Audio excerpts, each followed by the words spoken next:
안녕하세요, 건패스 여러분. 여러분들의 기출사회 지금 풀이를 맡은 이승훈입니다. 그럼 일단 바로 기출문제 풀이하고 그 다음에 좀 이야기를 해볼게요. 자, 1번입니다. 자, 다음 설명에 해당하는 위치 표현 방법 나와 있어요. 자, 위치 표현 방법 여러 가지가 있죠. 위도, 경도, 랜드마크, 행정구역 4가지 나와 있는데 지문을 볼게요. 어떤 지역을 대표하는 사물, 그래서 뭡니까? 상징물 얘기하는 거죠. 그래서 어떤 상징물을 통해서, 눈에 잘 띄는 상징물을 통해서 그 지역을 나타내는 거, 우리가 뭐라고 합니까? 랜드마크라고 하는 거죠. 그래서 정답 3번 되는 거죠. 자, 위도하고 경도 같은 경우는 뭡니까? 지구에서 위치를 표현하는 방법이죠. 그래서 위도는 기후랑 관련이 있고 경도는 시간대랑 관련이 있어요. 그래서 구분하시면 되고, 행정구역은 행정상의 편의를 위해서 그래서 임의로 만든 걸 우리가 행정구역이라고 합니다. 자, 다음 문제 볼게요. 자, 2번입니다. 자, 편지를 쓴 사람이 여행하고 있는 지역의 기후 나와 있죠. 그래서 수진아 안녕 해가지고 벌써 여행 10일째랍니다. 자, 어딥니까? 세렝게티 국립공원 나와 있죠? 어느 나라예요? 탄자니아. 그러나 잘 몰라도 되죠. 자, 뒤에 보면 사파리 여행을 했는데 듬성듬성하게 숲이 있고 긴 풀들이 나 있다. 뭐라고 얘기할 수 있습니까? 요거 줄여서 얘기하면 우리가 소림 장초. 그러면 작은 숲과 그 다음 긴 풀들 자라나는 곳, 우리가 무슨 기후라고 할 수 있어요? 열대 사바나 기후에 대한 설명이죠. 그래서 우리가 열대 사바나 기후 같은 경우는 뭐라고 부릅니까? 야생동물의 천국이다. 이렇게 부르기도 하죠. 그래서 열대 사바나 기후에 대한 설명입니다. 그래서 보니까 뒤에 초식동물하고 육식동물들 많이 있다고 돼 있죠. 그래서 정답 되는 거는 4번 되겠죠. 이거 기후를 얘기하면 AW 기후예요. AW 기후인데 이게 뭡니까? 열대 기후인데 윈터 드라이. 그래서 겨울 건조. 그래서 건기와 우기가 있는 거 이야기하는 거고, 열대 우림 같은 경우는 뭡니까? 적도 부근에서 주로 얘기하는 거죠. 그래서 그 열대 우림 기후 주변이 주로 열대 사바나 기후 되는 겁니다. 지중해성 기후 같은 경우는 CS죠. 그래서 온대 기후인데 서머 드라이. 그래서 여름 건조. 그 다음에 냉대 기후 같은 경우는 케펜의 기후 구분에 의하면 D로 표시하죠. 그래서 위도상으로 봤을 때는 열대, 그 다음 건조, 그 다음에 온대, 냉대, 한대 순으로 올라가는 거죠. 그래서 그것도 좀 기억을 해두세요. 자, 다음 문제 볼게요. 자, 3번입니다. 가에 해당하는 사례로 가장 적합한 도시는 돼 있죠. 그래서 대도시 주변에 위치한다고 돼 있습니다. 그럼 대도시 주변에 위치하니까 뭐 생각하셔야 돼요? 위성도시 이야기해야 되겠네요. 그럼 위성도시에 대한 설명인데, 대도시의 인구와 기능을 분담한다. 자, 인구와 기능을 분담하는 위성도시 찾으면 되겠죠. 약간 위성도시 같은 경우도 대도시의 기능을 여러 가지를 분담하는 경우가 있어요. 대표적인 게 뭐 예전에 우리나라 서울을 기준으로 했을 때는 행정기능 분담한다 그러면 과천 쪽 이야기하고 수원 쪽 이야기하고, 그 다음에 공업기능을 분담한다 그러면 안산 쪽을 많이 이야기를 했거든요. 근데 여기서는 지금 인구와 기능을 분담한다. 특히나 인구 분담하는 거 그쪽 찾으면 되겠죠. 그럼 뭡니까? 성남 이야기할 수 있죠. 그래서 분당이랑 이런 지역이 있는데, 여기서 부산이나 울산 같은 경우는 뭐예요? 여긴 광역시죠. 오히려 그냥 대도시에 들어가는 지역입니다. 전주도 역시 마찬가지 대도시에 들어가죠. 왜냐면 얘는 전라북도의 도청 소재지죠. 그죠? 그래서 그렇게 좀 구분하시면 될 것 같아요. 문제가 그렇게 어렵진 않죠. 자, 다음 볼게요. 자, 4번입니다. 자, 가지역의 인구 밀도가 낮은 원인. 자, 지도에 힌트가 나와 있죠. 여기 뭡니까? 열대기후지역, 그 다음에 건조기후지역, 그 다음 온대, 냉대, 한대기후지역 되겠죠. 그럼 한대기후지역은 당연히 뭡니까? 추우니까 사람이 살기가 힘들겠죠. 그래서 정답 될 수 있는 거는 3번이 되겠죠. 그죠? 문제 어렵지 않아요. 만약에 험준한 산지 쪽으로 나온다 그러면 여기서 산맥 관련해 가지고 이야기가 나와야 돼요. 산맥 관련해서 나와야 되고, 그 다음에 열대밀림 같은 경우는 당연히 뭡니까? 적도 부근으로 가야겠죠. 그 다음에 매우 건조한 기후면 사막 지역, 요런데 이야기할 수 있어야 되겠죠. 자, 다음 넘어갈게요. 자, 5번입니다. 에너지 자원 중 석탄에 대한 설명으로 옳지 않은 것도 있습니다. 자, 석탄. 산업혁명의 원동력이 된 자원, 맞죠? 그래서 산업혁명 이야기하면 두 가지 자원을 기억하셔야 되는데, 하나는 석탄, 다른 하나는 산업의 쌀이라고 부르는 철광석 기억하셔야 돼요.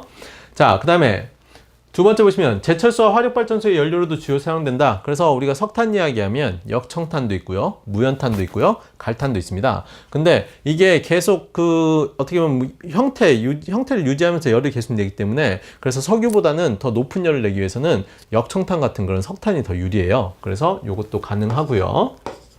자, 사용 과정에서 방사성 물질의 누출 위험이 있다. 이건 뭐에 대한 겁니까? 요거는 원자력에 대한 설명이죠. 그래서 여기서 틀린 거는 3번이다. 이렇게 되겠죠. 그 다음에 과거 우리나라의 겨울철 난발연료 연탄 생각하시면 되는 겁니다. 그죠? 그래서 정답 되는 건 3번이에요. 자, 다음 넘어갈게요. 자, 6번입니다.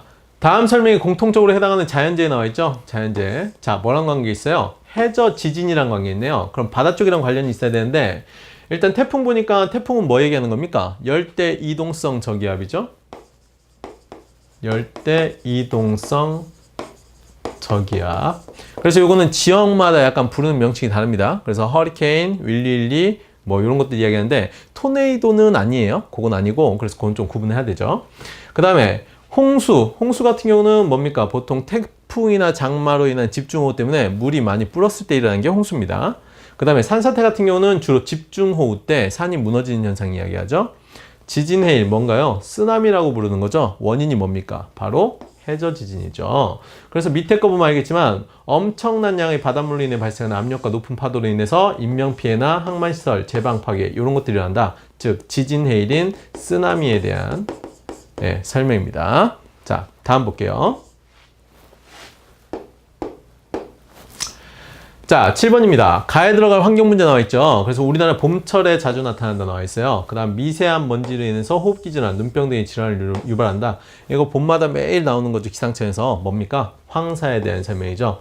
황사 같은 경우는 원래 과거부터 있었죠. 과거부터 있었는데 근데 최근에 황사가 문제되는 이유는 뭐 때문에 그렇습니까? 중국 동부 해안가가 공업화가 되면서 거기서 미세한 중금속들이 이 황사에 섞여서 날아오기 때문에 그래서 문제가 되고 있는 겁니다. 자, 산성비 같은 경우는 뭡니까? 이거는 공업화 지역에서 날아온 물질과 비가 섞여서 오히려 나무나 이런 것들, 나무에 피해를 주는 거죠. 그래서 주로 어디 얘기하냐면 스칸디나비아 반도 쪽에서 많이 이야기를 해요. 그 다음에 열대림 파괴 같은 경우는 뭡니까? 요거는 열대림 파괴되는 거는 아마존 유역 쪽 얘기할 수 있죠. 그쪽 이야기하는 거고 오존층 파괴와 같은 경우는 성층권에 있는 오존층이 파괴되는 건데 프레온 가스랑 관련이 있는 거예요. 그래서 그렇게 구분해서 좀 알아두세요. 자, 다음 8번입니다. 다음 설명에 공통적으로 해당되는 산 나와 있어요. 그래서 우리나라 산줄기의 시작점이죠. 뭐 생각하시면 돼요? 백두대간. 그래서 백두에서 시작하는 큰 줄기 이야기하는 겁니다. 자, 화산 폭발로 형성된 칼데라호가 있다 이렇게 돼 있죠. 그럼 이것도 하나 기억하셔야 되죠.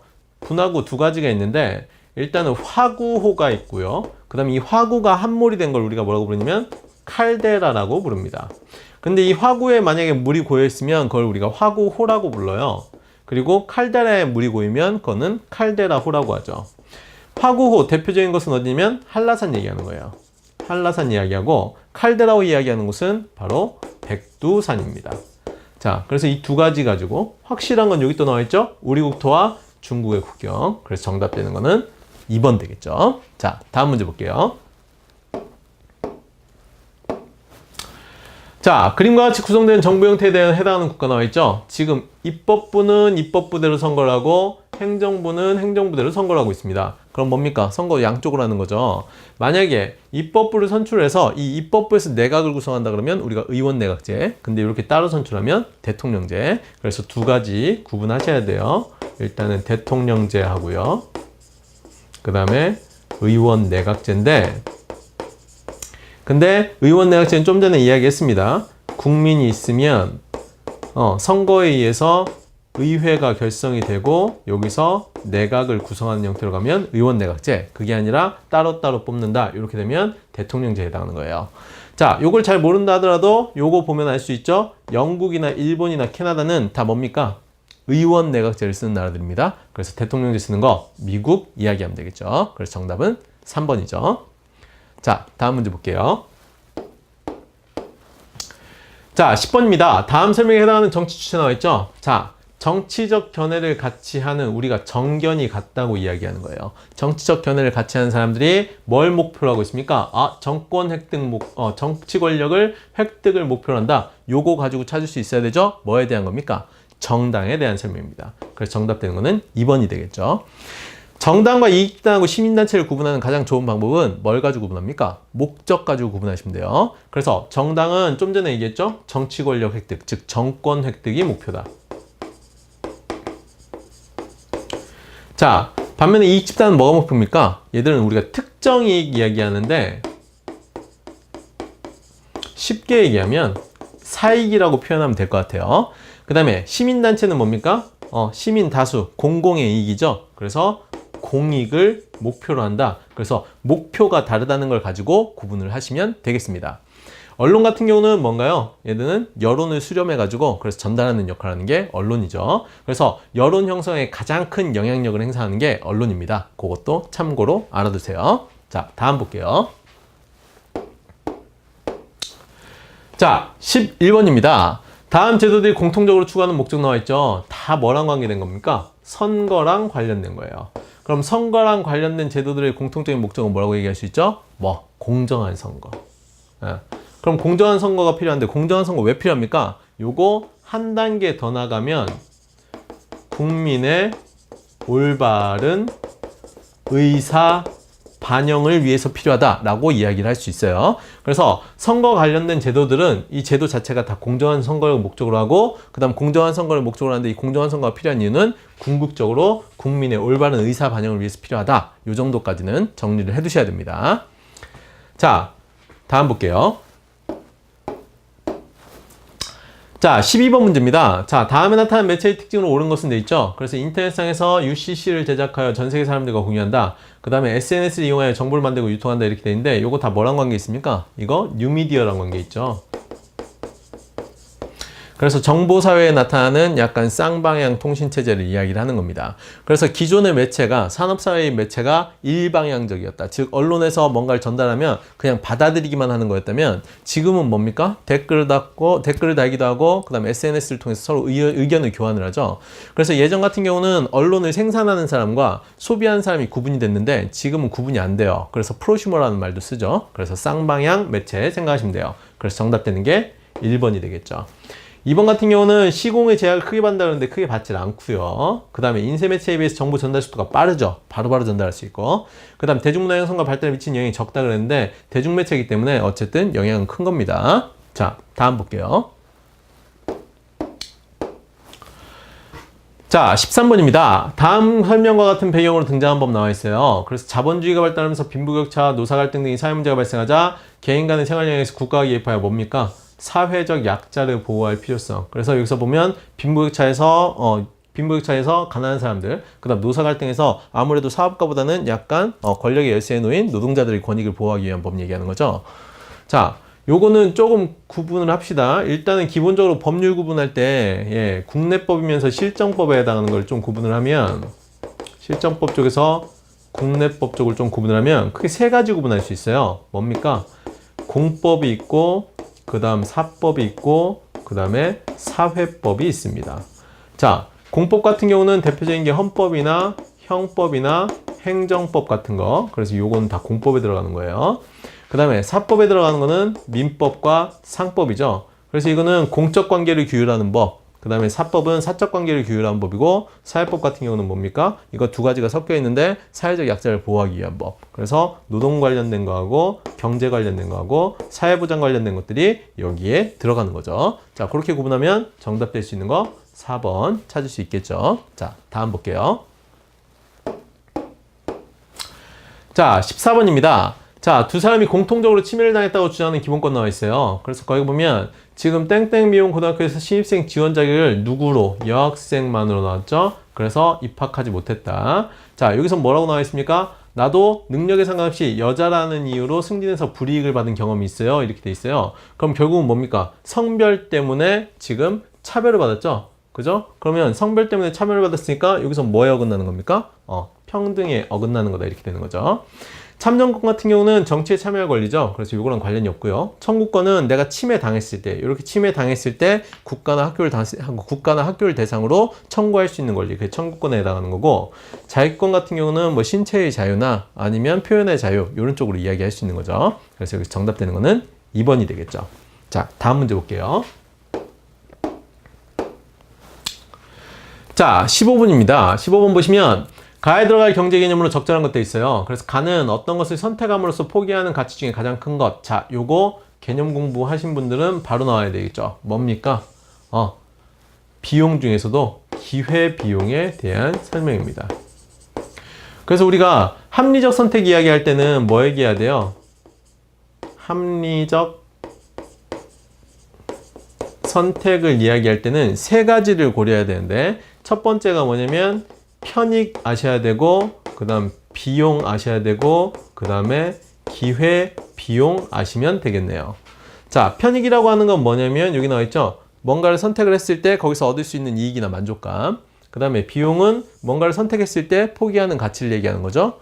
기회비용은 뭔가를 선택을 했을 때 포기하는 가치 중에서 가장 큰 것을 이야기한다. 뭐 이런 식으로 정리하면 그러면 조금 쉽게 공부하실 수 있을 것 같아요. 자, 그래요. 다음 볼게요.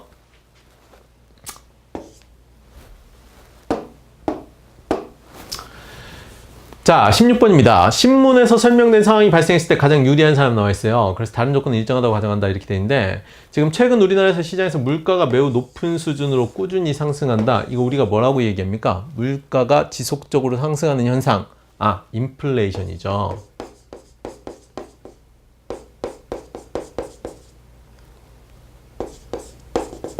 인플레이션인데, 인플레이션 이야기할 때는 뭐 생각하셔야 돼요? 인플레이션 얘기할 때는 뭐 물가가 지속적으로 상승한다 이럴 때 원인 잡을 때는 기본적으로 그냥 통화량 가지고 보시면 좀 쉽게 볼 수 있어요. 통화량, 다른 말로 얘기하면 유통되는 화폐의 양이다 이렇게 생각하시면 됩니다. 그럼 유통되는 화폐의 양이 있는데, 그럼 유통되는 화폐의 양이 어떻게 됐을 때, 증가를 했을 때 그때 나타나는 게 인플레이션이죠. 자, 두 가지 측면에서 봐야 되는데 원래는 수요하고 공급 측면에서 보는 겁니다. 그래서 수요 견인이 있고, 그 다음에 공급 쪽에서 이야기할 때는 생산비나 뭐 이런 것들이 상승했을 때 그때 이야기를 할 수가 있는데, 그래서 비용 인상이라고 얘기하죠. 그래서 그렇게 두 가지 측면으로 이야기를 하는데, 어쨌든 그까지는 잘 모른다 하더라도 그냥 물가가 꾸준히 상승한다는 것은 통화량이 증가하고 있는 현상이구나, 이 정도 이해하시면 되겠어요. 쉽게 얘기하면 이렇게 되는 거잖아요. 하나의 물건값이 있을 때, 물건 하나가 있을 때 원래 유통되는 화폐가 100원이다가 근데 갑자기 유통되는 화폐가 1000원으로 늘어난 거다, 이렇게 생각하시면 되겠죠. 자, 통화량이 증가하면 어떻게 됩니까? 두 가지를 봐야 돼요. 두 가지 봐야 되는데, 첫 번째는 화폐 가치를 보셔야 되고요. 화폐 가치를 봐야 되고, 다른 하나는 물가를 보셔야 됩니다. 물건 가격이죠. 그래서 이 두 가지를 한번 비교를 해보시면 돼요. 자, 통화량이 증가하면 당연히 뭡니까? 유통되는 화폐의 양이 증가했는데, 우리가 자원의 희소성 보면 알 수 있겠지만, 희소성 뭡니까? 양하고 욕구의 관계죠. 양이 늘어나면 희소성 어떻게 되는 거예요? 줄어들죠. 쉽게 얘기하면 이때는 100원이면 물건 하나 살 수 있는데, 지금 100원이면 물건 하나도 살 수가 없는 상황이 되는 거예요. 그래서 우리가 화폐 가치는 떨어진다 이렇게 되는 거고, 반면에 물건 가격은 계속 오르는 거죠. 그래서 여기서 물가가 꾸준히 상승하는 거, 요거 보시면 되겠죠. 그럼 누가 유리합니까? 물건을 가지고 있는 사람은 유리하고, 대신 금융자산, 즉 화폐를 가지고 있는 사람은 불리하다, 이렇게 되는 거예요. 자, 그럼 볼게요. 지금 은행에 예금한 사람 같은 경우는 화폐랑 관련 있죠. 그럼 이 사람은 불리한 사람이죠. 그죠? 그 다음에 부동산이나 금과 같은 실물자산 소유자, 이 사람 물건 가지고 있죠. 그럼 물건 가격이 꾸준히 상승하니까 이 사람 유리한 사람이죠. 그래서 정답 되는 거는 2번이 되겠죠. 3번 보시면 월급, 화폐로 받죠? 불리한 사람. 그 다음 고정적인 연금도 화폐로 받죠? 불리한 사람. 그래서 정답 되는 거는 2번이 되겠습니다. 자, 다음 17번입니다. 다음 설명에 해당하는 나라 나와 있어요. 그래서 10월에 무천 나와 있죠. 그 다음에 다른 부족의 영역을 침범하면 소, 말, 배상한다. 이거 뭡니까? 책화라고 나와 있죠. 그러면 무천과 책화 어딥니까? 우리가 1회에서도 잠깐 짚었는데 동해에 대한 설명이죠. 그죠? 그래서 정답 되는 거는 1번이 되겠네요. 그래서 초기 철기 시대의 국가들 몇 가지 있죠. 부, 고, 옥, 동, 삼 해가지고 부여, 고구려, 옥저, 동해, 삼한, 여기의 풍습은 반드시 한 번 정도 정리를 해두실 필요가 있습니다. 자, 다음 볼게요. 자, 아나운서의 설명에 해당하는 것으로 되어 있습니다. 그래서 이 무덤은 고구려의 대표적인 무덤 형태이다. 네, 그래서 돌을 깎고 쌓아서 시신을 앉혀 방을 만들었어요. 돌방이네요. 그죠? 그 다음에 천정과 벽 사이에 벽화를 그렸습니다. 이렇게 되어 있어요. 그럼 여기 천정과 벽 사이에 벽화를 그렸다. 이를 통해 당시 생활 모습을 알 수 있습니다. 이렇게 되어 있어요. 그러면 지금 굴을 파고 들어가서 만든 돌방이죠. 굴식 돌방 무덤. 그냥 지문에서 유추할 수도 있는 겁니다. 자, 일단 움집 나와 있는데 이거는 뭡니까? 신석기나 청동기 시대의 가옥 형태를 이야기를 해요. 그래서 신석기 시대는 땅에 있다가 점점 지상 가옥화됐다. 요것도 하나 알아두시면 좋고요. 그 다음 고인돌 같은 경우는 뭡니까? 요거는 우리가 청동기 시대의 무덤 형태 이야기하는 거죠. 그래서 부족장의 세력이나 크기를 알 수가 있다. 뭘 가지고? 위에 돌 가지고 머릿돌 가지고 알 수가 있다. 이렇게 얘기하고 덮개돌의 크기가 그래서 그 부족장의 힘이다. 이렇게도 이야기를 하죠. 그 다음에 동무덤, 널무덤 같은 경우는 우리가 철기 시대, 초기 철기 시대의 무덤으로 이야기를 할 수가 있는 겁니다.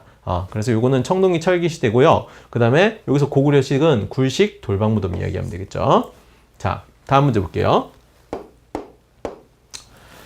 자, 19번입니다. 다음 설명에 해당하는 것은 돼 있죠? 자, 고려시대 몽골이 침략하자 부처의 힘으로 국난을 극복하고자 하는 염원에서 제작됐다. 자, 부처의 힘으로 국난을 극복하기 위해서 뭘 만들었습니까? 대장경을 만들죠. 그래서 속장경이나 처음에 원래 의천에서 초조대장경, 그 다음 속장경, 그 다음 팔만대장경 이런 거 이야기할 수 있죠.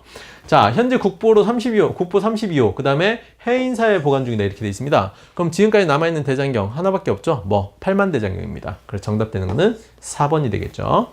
칠지도는 뭐랑 관계 있나요? 이거는 칠지도 같은 경우는 이거 뭐랑 관계 있습니까? 이거는 그거랑 관계 있죠. 그 외왕이 백제 보낸 거 그거 이야기하는 거고, 그다음 비파양동건 같은 경우는 고조선의 세력범위랑 알 수 있는 거, 그다음 호우명그릇 같은 경우는 고구려 쪽 이야기하는 거죠. 그래서 고구려하고 신라의 관계를 알 수 있는 게 호우명그릇이다. 그래서 그 정도 알아두시면 되겠죠. 자, 다음 볼게요. 자, 20번입니다. 다음 설명에 해당하는 조선의 왕 나와 있어요. 그래서 명과 후금 사이에 중립외교를 추진했다. 누구 얘기하는 거죠? 자, 명이 있고요. 후금 있습니다. 그러면 임진왜란하고 그 다음에 병자호란 사이에 있겠죠. 그 다음에 농민의 부담을 줄여주기 위해서 대동법 실시하였다. 누구? 광해군에 대한 설명이죠. 그냥 위치만 보더라도 이 중에서 지금 임진왜란하고 그 다음 병자호란 사이에 있는 거는 광해군밖에 없죠. 그래서 정답 3번 찾을 수 있어야 돼요. 자, 그 다음에 21번입니다. 미추친 이 사람이 저술한 책 나와 있죠. 그래서 이 사람은 북학파의 대표적인 학자로서 청의 선진문물을 적극 수용할 것을 주장했다 이렇게 돼 있습니다. 그 다음 또한 수레와 선박, 화폐를 이용한 상공업 진행해야 한다고 했다 이렇게 돼 있죠. 그럼 여기서 키워드는 뭡니까? 일단은 북학파 이야기할 수 있고요. 그 다음 두 번째는 뭐냐면 상공업 진흥 쪽 이야기할 수 있습니다.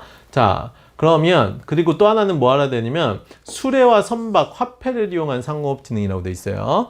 자, 그러면 우리가 실학 한번 정리를 좀 해보죠. 실학 이야기했을 때 크게 세 가지 정리합니다. 세 가지 이야기하는데 중농이 있고 중상이 있고 그 다음에 국학연구 있죠. 그래서 이렇게 세 가지 이야기해야 돼요. 자, 그 중에서도 북학파 상공업진흥이니까 중상주의 이야기해야 되겠죠. 그럼 중상주의 쪽 이야기하면 누구 얘기합니까? 박지원이 있고요. 그 다음에 박제가 있고요. 그 다음에 홍대용 이야기해야 되겠죠. 그래서 이 대표적인 세 사람. 중농 이야기하면 누구 얘기하죠? 유형원이나 아니면 이익이나 정약용 이야기하죠. 국학연구 같은 경우는 뭐 지리 관련된 것도 있고요. 역사 관련된 것도 있고 의서 관련된 것도 있고, 그래서 이건 구분해서 보셔야 되죠. 자, 근데 일단 여기서는 북학파 쪽 얘기하니까 이 사람들 중에 있죠. 근데 여기서 보니까 이 사람 중에서 누구? 박지원이 쓴 책이 눈에 보이죠? 열하일기 나와 있네요. 그래서 정답되는 거는 1번이 되겠죠. 농사직설 같은 경우는 세종 때 나온 거죠. 그 다음 동의보감은 국학연구에 허준이랑 관계가 있습니다. 그 다음 삼국사회 같은 경우는 김부식에 써진 거죠. 그래서 그렇게 구분하시면 돼요. 자, 다음 볼게요. 자, 22번입니다. 지금 신문왕의 정책 나와 있죠. 그럼 신문왕 어느 시대 사람입니까? 우리가 신라 구분을 할 때 크게 세 가지로 구분하는데, 신라는 상대가 있고 중대가 있고 하대가 있죠. 물론 이건 삼국사기의 구분법입니다. 그래서 상대 같은 경우는 뭡니까? 왕권이 귀족권보다 약한 시기. 그 다음 중대가 왕권이 귀족권보다 강한 시기. 하대는 왕권보다 귀족권이 강한 시기. 이렇게 얘기할 수 있습니다. 그 중에서도 신문왕 때 뭐예요? 왕권이 귀족권보다 강한 시기다 이렇게 되는 거죠. 자, 그래서 여기 국학도 그렇고 관료전, 그전에는 노급이었잖아요. 노급이었는데 요거 가지고도 얘기할 수 있고, 그 다음 구주 오서경 정비한 것도 알 수 있고, 다 뭐랑 관계 있습니까? 왕권 강화랑 관계가 있다 이렇게 보시면 되겠죠. 그래서 정답 되는 거는 4번이 되겠죠. 자, 다음 볼게요. 자, 23번입니다. 일본의 신비 1300만 원을 갖고 국권을 지키기 위해서 1907년 나와 있죠? 그럼 뭡니까? 일제강점 이전이죠. 그래서 농민, 상민, 부녀자 등이 다양한 계층이 참여하여 금주, 금연으로 돈을 모으고 비녀와 반지 등을 성금을 했다. 이거 1회에서도 한번 이야기한 적이 있습니다. 크게 두 가지. 경제적 구국운동. 구국운동 두 가지 얘기했는데 하나는 국채보상운동 얘기했고요. 다른 하나는 물산 장려운동이 있다고 얘기했죠. 그래서 이건 1920년대고요. 그 다음에 이거는 1907년인데 굳이 연도는 안 외우더라도 우리가 쉽게 구분할 수 있는 거는 일제강점기 이전이냐 이후냐로 구분하시면 된다고 그랬습니다. 자, 요거 일제강점기 이전의 경제적 구국운동, 그래서 국채보상운동. 자, 빚이 채죠. 빚채자 한자로 쓰면. 그래서 정답 되는 거는 2번이 되겠습니다. 그죠? 다음 볼게요. 자, 24번입니다. 다음 설명에 해당하는 단체 나와 있죠. 그래서 1940년에 대한민국 임시정부가 창설한 분들, 당연히 뭡니까? 광복군 이야기 해야 되겠네요. 그죠? 이거.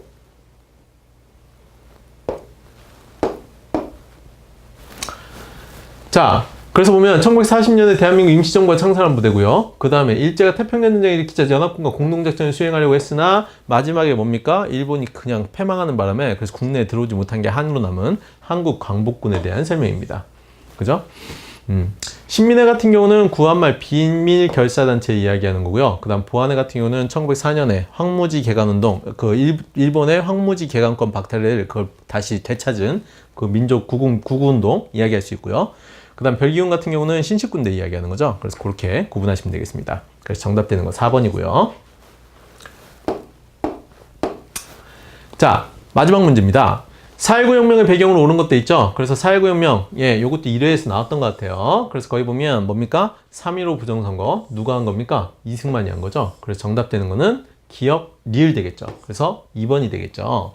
일단은 유신체제하고 5.16 군사정변은 누구랑 관계 있는 겁니까? 요거는 박정희 대통령이랑 관계 있는 거죠. 그래서 그렇게 구분하시면 돼요. 자, 이렇게 해서 지금 2회, 4회 25문제 풀어봤습니다.